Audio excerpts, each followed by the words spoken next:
Welcome to Seeing Green Solutions for Our Daily Lives, the podcast where we spotlight the brands, ideas, and people making it easier to live sustainably every day. Today's episode is part of our Spotlight series, a deep dive into one of our Seeing Green Solutionists of the day.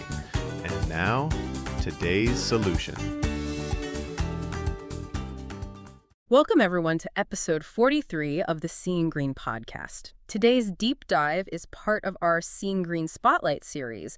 This is where we take a closer look at the Seeing Green Solutionist of the day and the real solutions they're bringing to help us all be healthier and greener in our daily lives. Yeah, we're really glad you could join us. And hey, if you enjoy what you hear, please do subscribe to the podcast. You can also join the Seeing Green community over at seeinggreen.eco and follow us at Seeing Green Eco across social media. Definitely. Actually, before we jump in, I was just having a look. Seeing Green's got a new presence on Pinterest. And wow, the visual pins and boards are great. It really brings these solutionists and what they offer, visually to life. Oh, yeah. I need to check that out. Sounds like a perfect visual companion to what we talk about here. So listeners, definitely check out at Seeing Green Eco on Pinterest if you get a chance. It sounds pretty neat. It is. So, okay, today we are circling back to a topic that's always popular, sustainable pet care. We know how much everyone in our community cares about their furry, scaly, or feathery family members. Absolutely. It comes up all the time. And we've covered some great brands before, right? Like Refware, Earth Animal, Westpaw. We even did a whole deep dive in the Greening My series just on greening my pet care. That's right. And the Seeing Green website actually spotlights, I think, over a dozen other sustainable pet care brands, too. Yeah. So, if this is your area of interest, there's a lot more to explore there. Conscious pet ownership is definitely a big thing now. It really is. But today, our spotlight is on one specific brand. It's a company whose whole foundation was really built on this commitment to lessen the paw print of the pet care industry. We're talking about Beco Pets. And remember, that's B-E-C-O, pronounced B-E-Co. B-E-Co. Got it. Yeah. Okay, so let's unpack what Beco is doing. Because they seem to have recognized pretty early on that, loving our pets and loving the planet, well, it needed a rethink of the actual products we buy. Exactly. So let's start there. Let's set the stage a bit, just thinking about the sheer scale of the pet world. We all know the deep love we have for our pets. I mean, they're family, full stop. But, and here's the tricky part, that love, that emotional connection, it translates into, consumer demand. And that has a real environmental weight. It really does. And the scale we're talking about is it's vast. Think about this. As of 2025, there are approximately 94 million households in the U.S. alone that have at least one pet. 94 million. Wow. Yeah, so this is definitely not some niche market we're discussing. And the money involved shows that too. Right. The spending numbers are huge. Total spending on pet products just in the U.S. hit around $150.6 billion in 2024. Billion, with a B. Exactly. So when you have an industry moving that kind of volume, that much stuff, the choices they make about sourcing, about manufacturing, they become incredibly important for sustainability. And this is where we need to look at the core environmental problems, the ones Beco seems to be tackling. A huge one is the food system. Some estimates suggest that globally, our cats and dogs consume something like 20% of the world's meat and fish. 20%? That's a staggering figure when you stop and think about it. It really is. And if you focus just on the U.S., the data suggests pet food could account for up to, say, 25 to 30% of the entire environmental impact of meat production in the country. A quarter to almost a third. Yeah. Think about the emissions, the land use, the water, all associated with raising animals for food. A huge chunk of that is just for our pets. And then beyond the food, there's the waste problem, just the physical stuff. We're talking billions, literally billions of single-use plastic pet products every year. Like what? Those cheap toys that break in 5 minutes, packaging that can't be recycled, and just mountains and mountains of standard plastic poop bags. Right. All heading straight to landfill. Pretty much. So, okay. Beacon steps into this picture, right? Recognizing these two massive challenges. The huge carbon footprint from food and this just overwhelming tide of plastic waste from everything else. And the point here isn't to make anyone feel guilty about having a pet. It's about realizing our choices. The things we buy, they matter in every part of our lives, including how we care for our animals. This is about finding and choosing better solutions. Well said. Which brings us squarely back to Beco Pets, or Beco Pets, I should say. founded in the UK back in 2009. And their mission right from the get-go was to drastically cut the environmental impact of pet ownership, to lessen that paw print, as they call it. I like that phrase, lessen the paw print. And their founding philosophy, it was apparently really simple but powerful. Something like, Beco was born from love for dogs and a refusal to accept the waste that comes with traditional pet products. That refusal to accept, that feels key. They weren't just tweaking things, they were challenging the norm. Exactly. That refusal, that's central to what they do. And their origin story kind of shows how tough that can be, challenging norms. They actually started out by launching a dog bowl made from bamboo. Bamboo, okay. Yeah, specifically using the offcuts and waste from making chopsticks. So it was a direct move away from plastic, using a waste stream. Huh. That sounds smart now, but I bet back in 2009. Exactly. You mentioned the pushback earlier. They said it was a real uphill battle at first. Consumers just weren't used to thinking of bamboo as like a durable material for pet stuff. They had to really push. So they had to actively define their core philosophy then. Pretty much. They had to convince people that durability, safety, and sustainability could all go together in every single product. That persistence, though, challenging the market like that really sets a company apart, I think. Definitely. And they've backed it up with some serious credentials over the years. They became a certified B Corp. That was in 2022. Right. And we should probably put that B Corp score into perspective for you listening. Their score is 85.5. Which sounds good. It's very good. The average company that even tries for B Corp certification scores around 50.9. So 85.5 shows a really significant, deep commitment across their whole business, social, and environmental performance. Okay, that makes sense. And they're also climate neutral certified, so they're measuring and offsetting their emissions too. What I find fascinating, though, is how they measure success internally. It's not just about profit. They use something called a 5 capitals model. Have you heard of this? I have. It includes the usual financial and manufactured capital, right? But then it adds human, social, and crucially, natural capital. Exactly. Natural capital. And if you think about what that means, measuring natural capital basically forces a company to actually quantify its impact on resources, on biodiversity, on the health of ecosystems. It means sustainability isn't just some side project or marketing thing. It's fundamentally part of how they define success. Right. And they also put their money where their mouth is through 1% for the planet. Yep, dedicated member. So 1% of every single sale goes directly to fund social and environmental projects. It's built right in. Okay, so they've got the mission, they've got the corporate structure backing it up. Let's talk about the actual products. How does this philosophy show up in their product portfolio? Because they seem to cover quite a range, making it easier for people to make greener choices. They really do cover the whole spectrum. So under eTreat, you've got their pet food, wet, dry stuff for puppies. Think plant-based options, even insect-based treats, all designed to use fewer resources. Insect-based treats. Okay, that's interesting. We're seeing more of that. What about toys? The play category. Yep.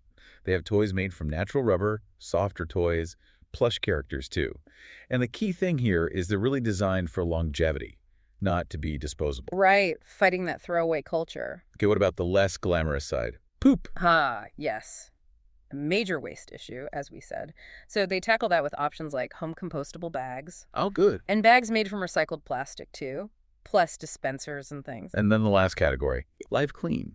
This is where you find things like those original bamboo bowls, other feeding accessories, and daily care items, their dog wipes, that sort of thing. So a pretty comprehensive lineup, making those sustainable swaps easier across the board. Exactly. And their choices in all these areas, they directly address that throwaway culture we mentioned and those hidden environmental costs of just caring for our pets. Let's maybe talk a bit more about their strategy against disposability itself. Yeah, it seems baked into their continuous improvement approach. They focus on 4 areas: climate, nature, design, and transparency. Design being key for the disposability issue. Absolutely. They're actively rejecting that model by really emphasizing durability.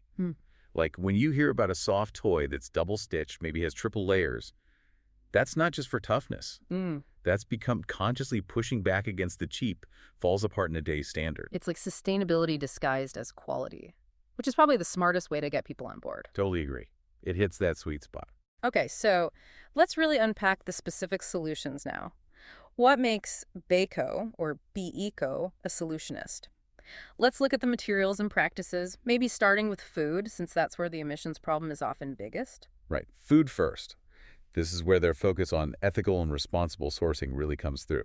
They make a point of using free-range proteins, wild-caught fish, and ethically farmed meats. Okay. For example, their free-range chicken comes from these high-welfare farms in Norfolk, in the UK, where the birds actually get access to the outdoors. That's good.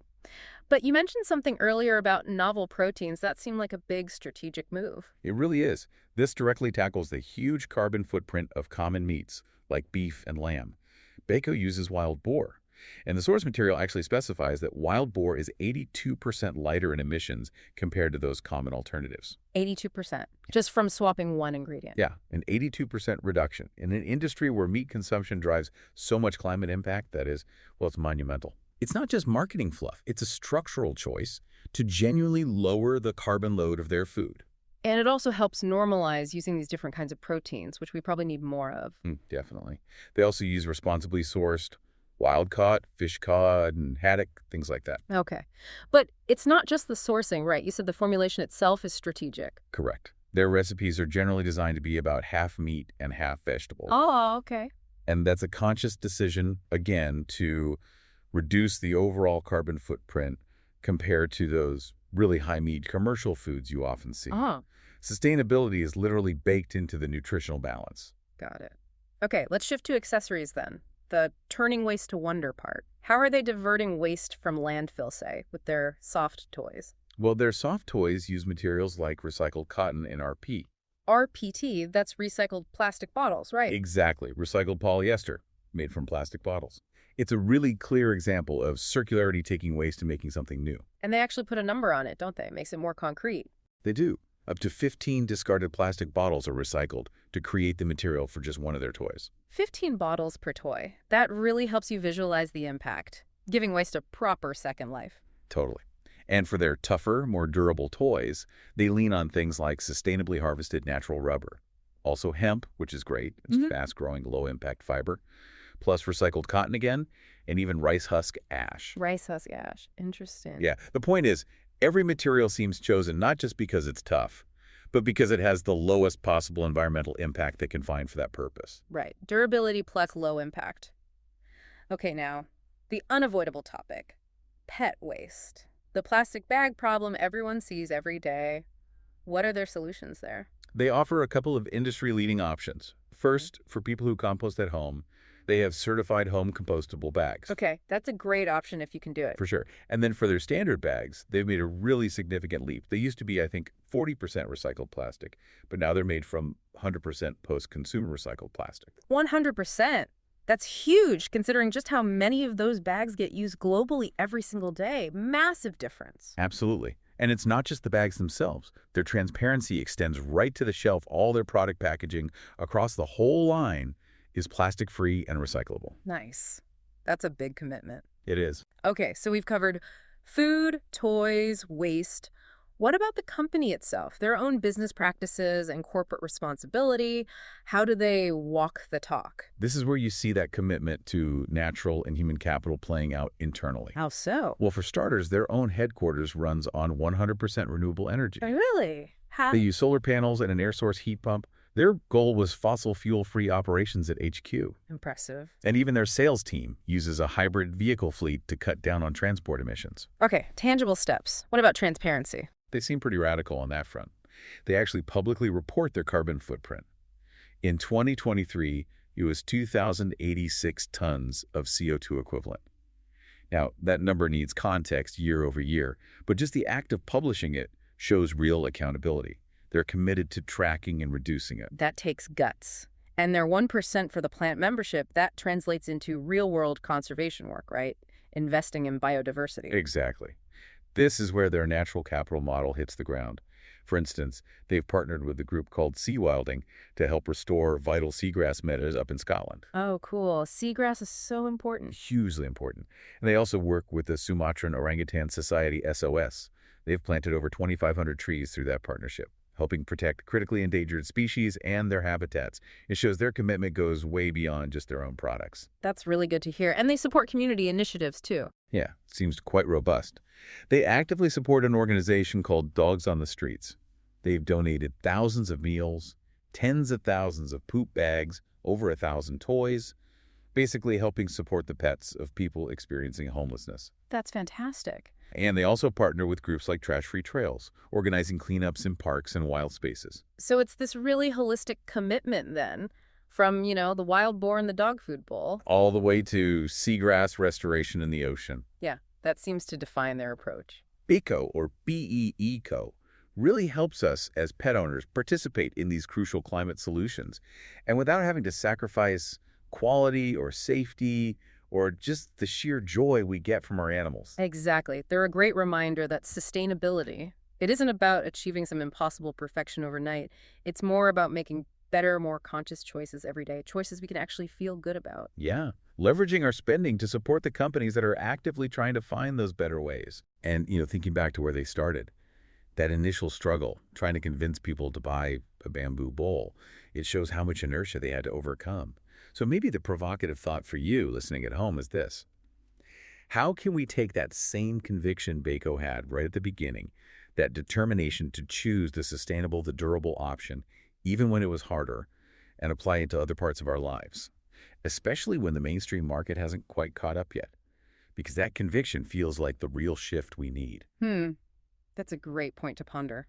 Well, if you want to learn more about Beco Pets, you can visit them at becopets.com. And are you interested in learning more about creating a greener, more sustainable daily life overall? Definitely check out the other deep dives from the Seeing Green podcast. We've got both the Spotlight series, like this one, and the Greening My series. And please subscribe while you're at it.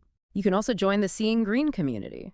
Just sign up on the Seeing Green website. You'll find more trailblazers there, making really significant strides in promoting eco-friendly living through all sorts of innovative products, solutions, and practices. That's online at www.seeinggreen.eco. And don't forget to follow us at Seeing Green Eco across social media. We're sharing the latest tips and solutions constantly. Instagram, YouTube, Facebook, Blue Sky, TikTok, LinkedIn, and now Pinterest too. You name it, we are probably there. Thank you so much for joining us for this deep dive in the Seeing Green Spotlight series. Until next time, keep seeing green.